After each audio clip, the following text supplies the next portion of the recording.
Dear students, good morning all of you. Previous class में हमने 9th class में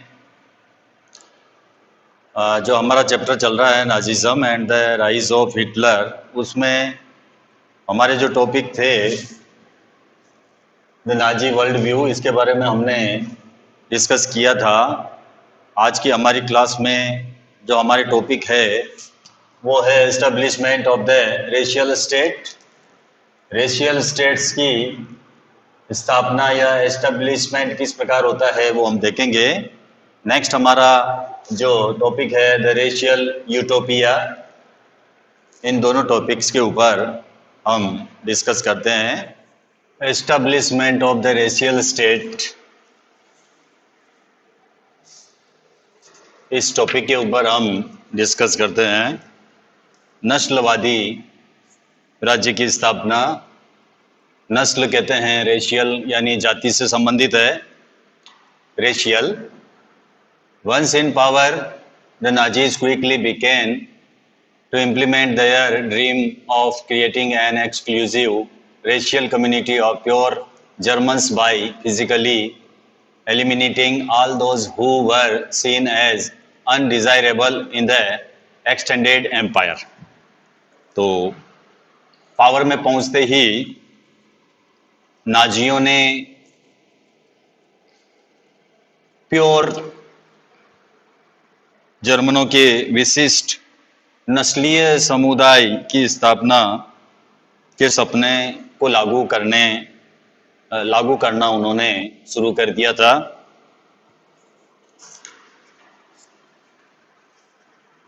Nazis wanted only a society of pure and healthy Nordic Aryans. Nazi एक तो pure and healthy Nordic आर्यों का समाज बनाना चाहते थे।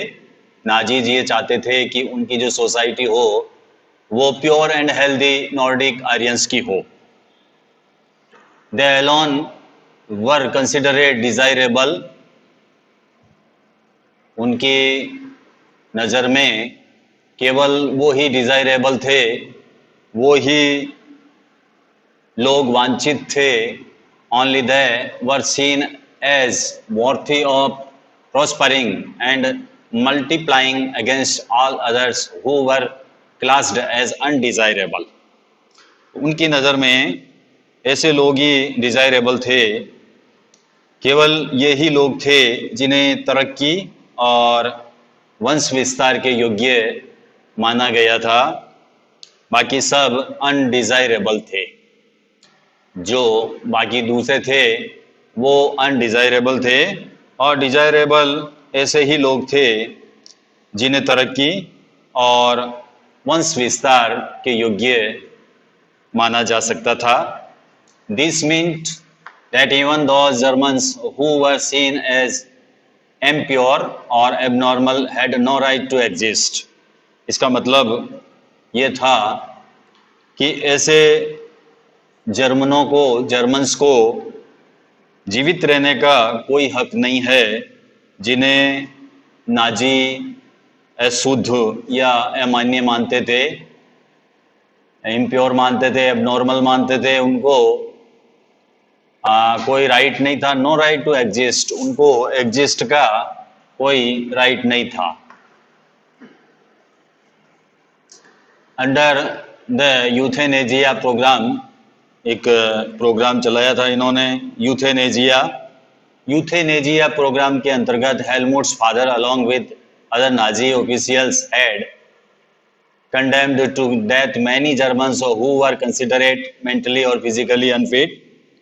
यूथेनेजिया कार्यक्रम के तहत, जो जिसको हम दया मृत्यु कह सकते हैं, बाकी नाजी अफसरों के साथ साथ हेलमुट के पिता ने भी बहुत सारे जर्मनों को मौत के घाट उतारा था जिन्हें वो मेंटली और फिजिकली अनफिट मानते थे। Jews were not the only community classified as undesirable. केवल यहूदी ही नहीं, बहुत सारे दूसरे भी अनडिजायरेबल श्रेणी में आते थे। देयर वर अदर्स, दूसरे भी जो है अनडिजायरेबल थे, केवल जूज ही नहीं थे। Many gypsies and blacks living in Nazi Germany were considered as racial inferiors. Gypsies और जो ब्लैक्स थे जो नाजी जर्मनी में रहते थे उनको भी रेशियल इन्फीरियर्स के अंतर्गत कंसिडरेट किया गया, who threatened the biological purity of the superior Aryan race. Germany में रहने वाले जिप्सियों और श्वेतों को भी अनडिजायरेबल की श्रेणी में रखा गया, उनको बायोलॉजिकल प्योरिटी के आधार पर उनको थ्रेटन किया गया। दे वर वाइडली परसेक्यूटेड, और इसके अलावा उनको परसेक्यूटेड किया गया यानी मार दिया गया। Even Russians and Poles were considered subhuman, यहाँ तक कि रूसी और पोलिस मूल के जो पीपल थे उनको भी इन्फीरियर्स माना गया।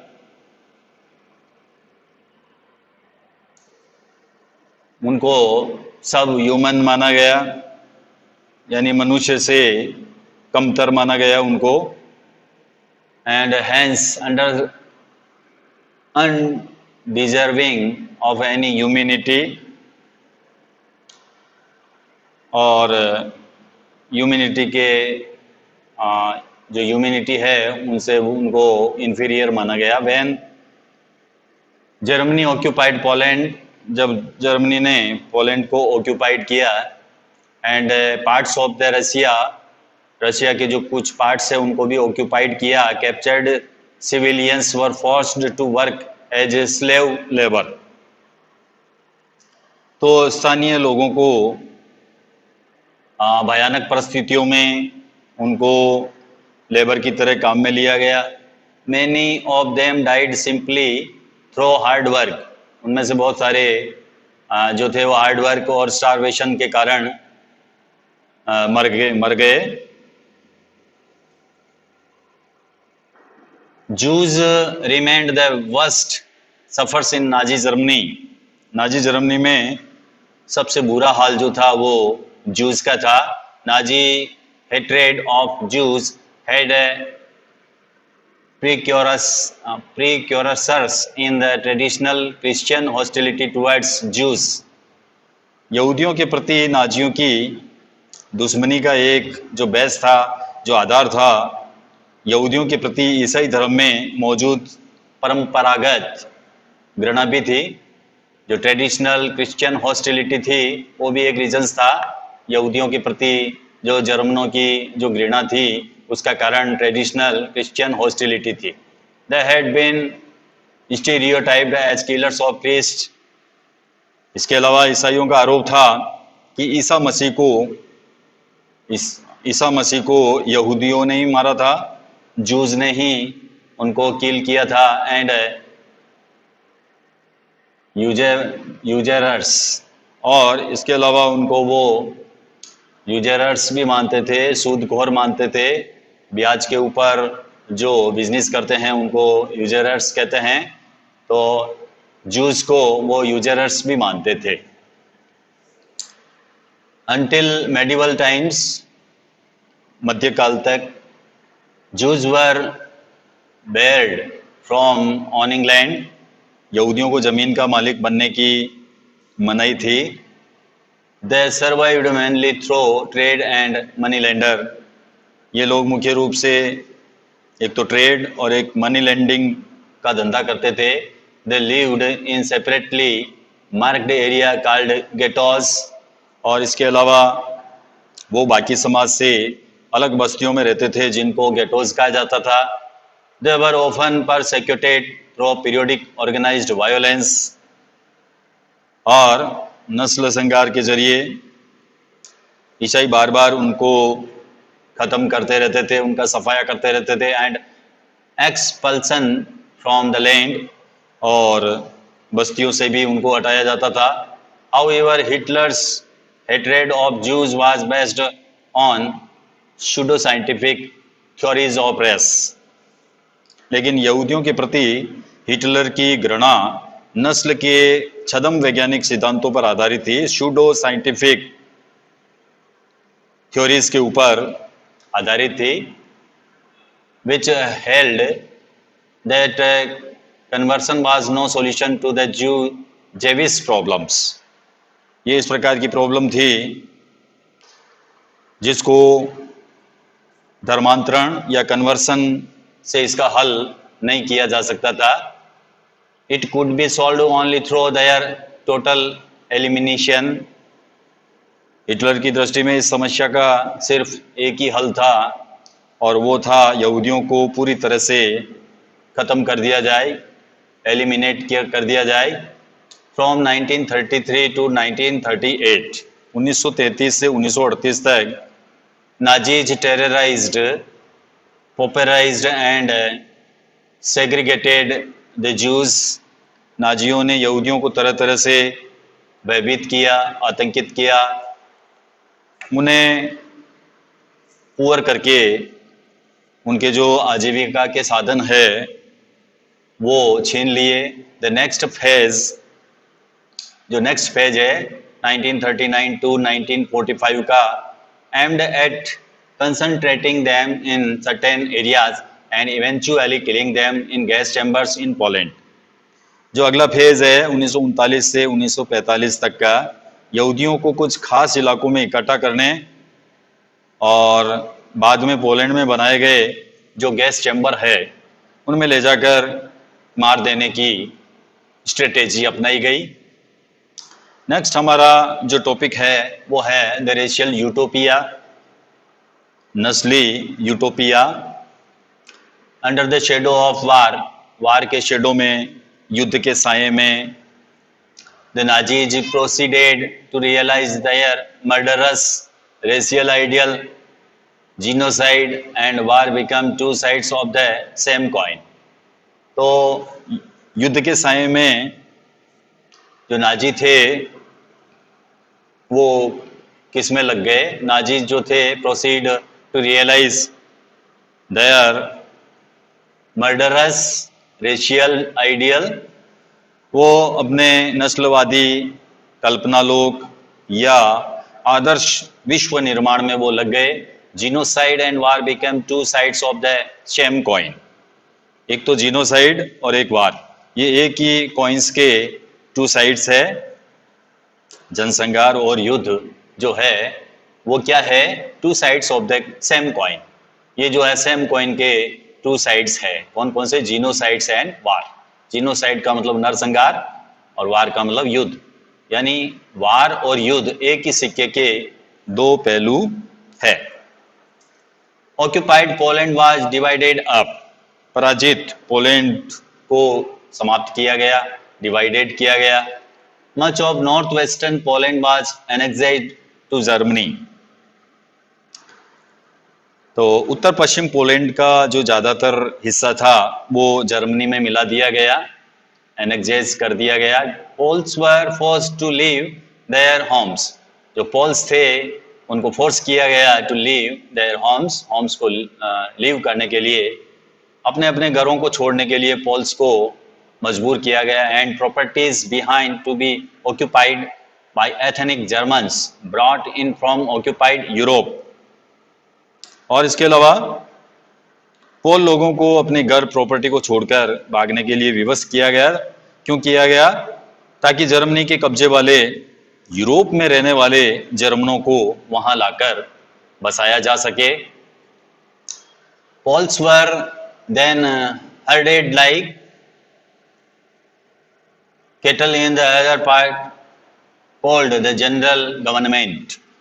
पोलैंड वासियों को मवेशियों की तरह, केटल्स की तरह उनको भगाकर, खदेड़कर जनरल गवर्नमेंट नामक दूसरे हिस्से में पहुंचा दिया गया. जो पार्ट था गवर्नर जनरल गवर्नमेंट का, अदर पार्ट, वहां पर उनको केटल की तरह हर्डेड करके पहुंचा दिया गया. The destination of all undesirables of the empire. अवांछित तत्वों को जो अनडिजायरेबल जो एलिमेंट्स थे, जो अवांछित पीपल थे, उनको इसी इलाके में रखा जाता था. The destination of all undesirables of the empire. तो जो भी अनडिजायरेबल्स थे उन पीपल्स को इसी इलाके में रखा जाता था। Members of the police intelligentsia were murdered in large numbers in order to keep the entire people in intellectually. और पोलैंड के जो बुद्धिजीवी थे, members of the police intelligentsia, intelligentsia जो भी पीपुल थे, इंटेलिजेंट पीपुल थे, जो बुद्धिजीवी पीपुल थे, उनको बड़े पैमाने पर मारा गया, मर्डर किया गया। In order to keep the entire people intellectual and spiritual survive. ये पूरे पोलैंड समाज को बौद्धिक और आध्यात्मिक स्तर पर जो गुलाम बनाने की चाल थी, इनको मारा गया। किनको मारा गया? इंटेलिजेंसिया ग्रुप था, जो इंटेलिजेंट पीपल थे, उनको बड़ी संख्या में मारा गया। क्यों मारा गया? ताकि बौद्धिक और आध्यात्मिक स्तर पर समाज को गुलाम बनाया जा सके। Polish children who looked like Aryans were forcibly snatched from their mother's.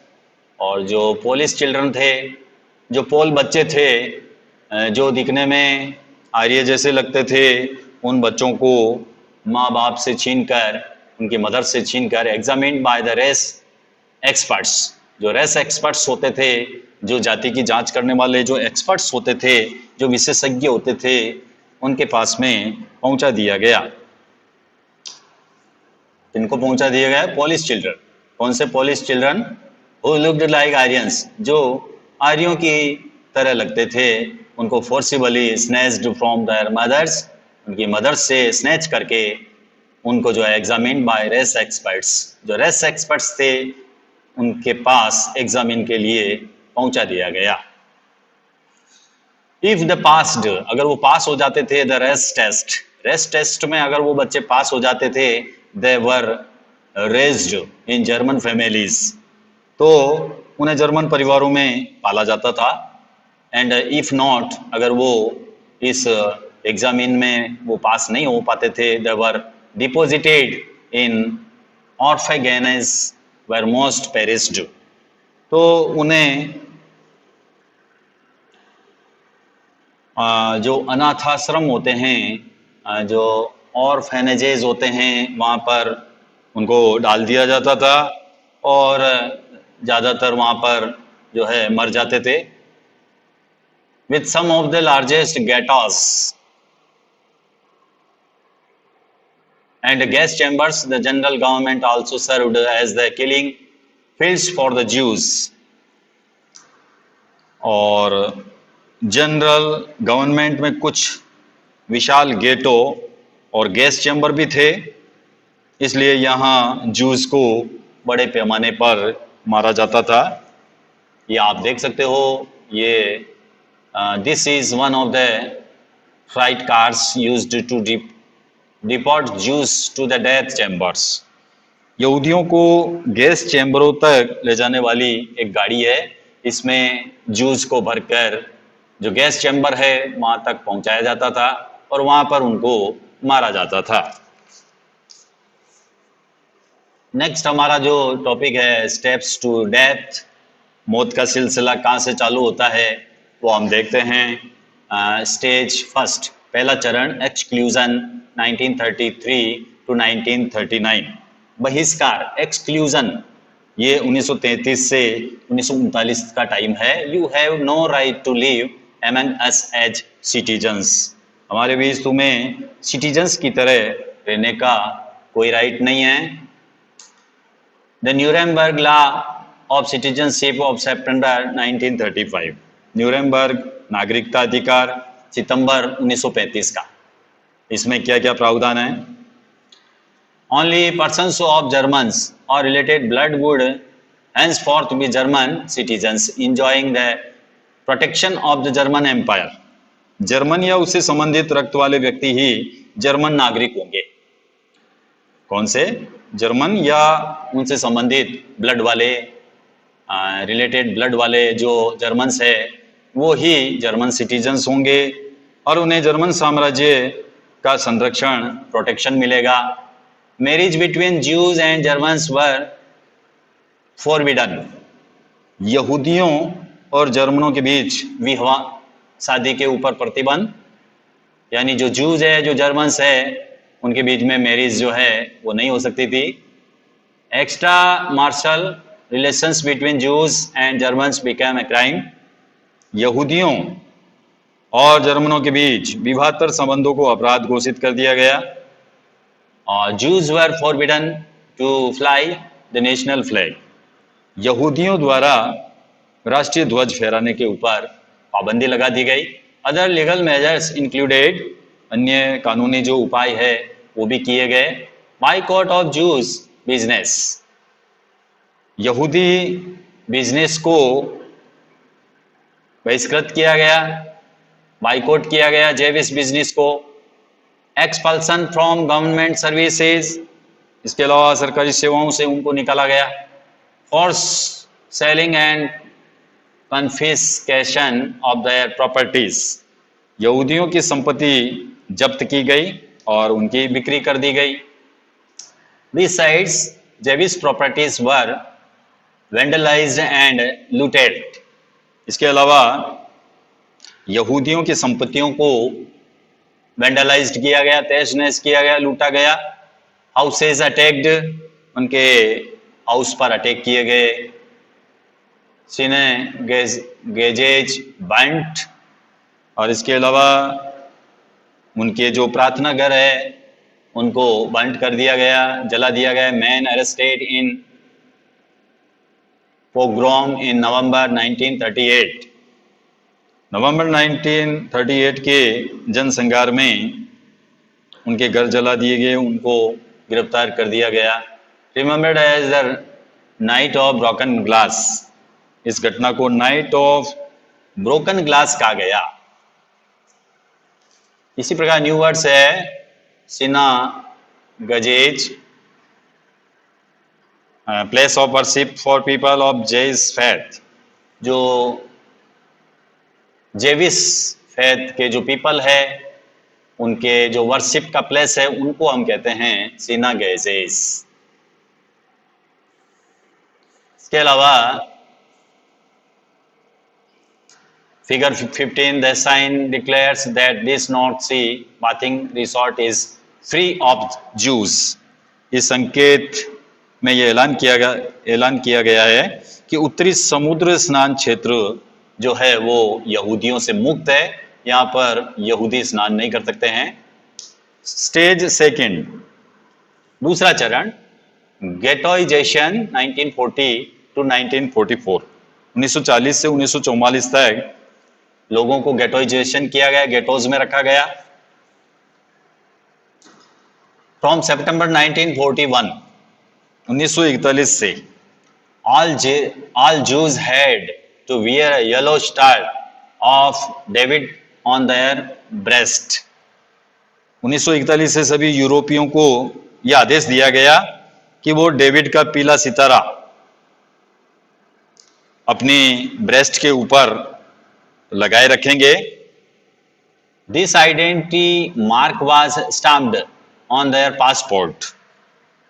इसके अलावा उनके passport, all legal documents and houses, इनको क्या किया गया, उनके पासपोर्ट और दूसरे जो दस्तावेज है और घर के बाहर भी ये पहचान चित्र जो है वो छाप दिया गया. They were kept in Jewish houses in Germany. Germany में उन्हें यहूदी मकानों में, और इसके अलावा and ghettos like Lodz and Warsaw in the east. पूर्वी क्षेत्र के लॉज और वारसा जैसे गेटो बस्तियों में उनको रखा गया. These became sites of extreme misery and poverty. तो ये जो गेटो की बस्तियां थी, इन गेटो बस्तियों में कष्टपूर्ण और दरिद्रता की स्थिति में उनको रखा जाता था. Jews had to surrender all their wealth before they entered a ghetto. गेटो में दाखिल होने के पहले जूस को अपनी सारी संपत्ति छोड़ देने के लिए फोर्स किया जाता था. Soon the ghettos were brimming with hunger, starvation and disease due to deprivation and poor hygiene. और कुछ ही समय में गेटो बस्तियों में भूखमरी, गंदगी, बीमारियों का साम्राज्य व्याप्त हो गया था। जो तीसरा चरण है वो है स्टेज 3 एनिहिलेशन 1941 ऑनवर्ड्स, सर्वनाश। सर्वनाश का तीसरा चरण है जिसमें सब कुछ नष्ट हो जाता है। ये देख सकते हो आप, इसमें आपको लिख रखा है you have no right to live, तुम्हें जीने का अधिकार नहीं है। Killed while trying to escape, the concentration camp were enclosed with live wires. भागने की कोशिश में मौत हो गई है। ये पीपल है, यहूदी है, जूस पीपल है जो भागने की कोशिश कर रहा था और यहाँ पर मारा जाता है। इस घर के चारों तरफ लगी तार में करंट बहता रहता था जिसके कारण जूस भाग नहीं पाते थे। Jews from Jewish houses, concentration camps and ghettos from different parts of Europe were brought to death factories by goods trains. सारे यूरोप के यहूदी मकानों, यातना गृहों, गेटो बस्तियों में रहने वाले यहूदियों को मालगाड़ियों में भर भर के मौत के कारखानों में ले जाया जाता था।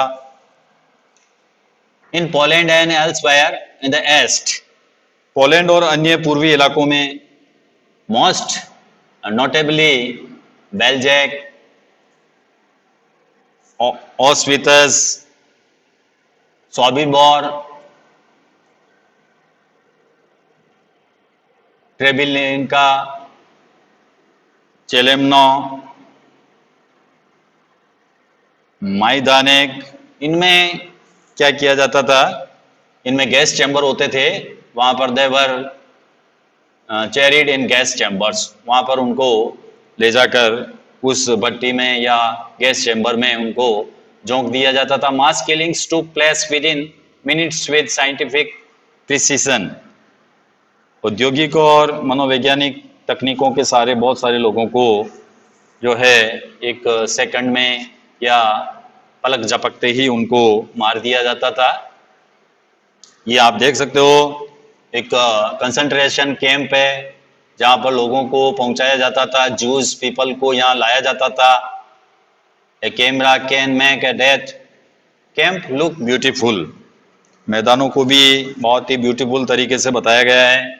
इस फिगर 22 में shoes taken away from prisoners before the final solution, अंतिम समाधान से पहले कैदियों से छीने गए शूज बता रखे हैं आपको। इस प्रकार ये हमारा टॉपिक यहीं पर खत्म होता है। Thank you, have a nice day.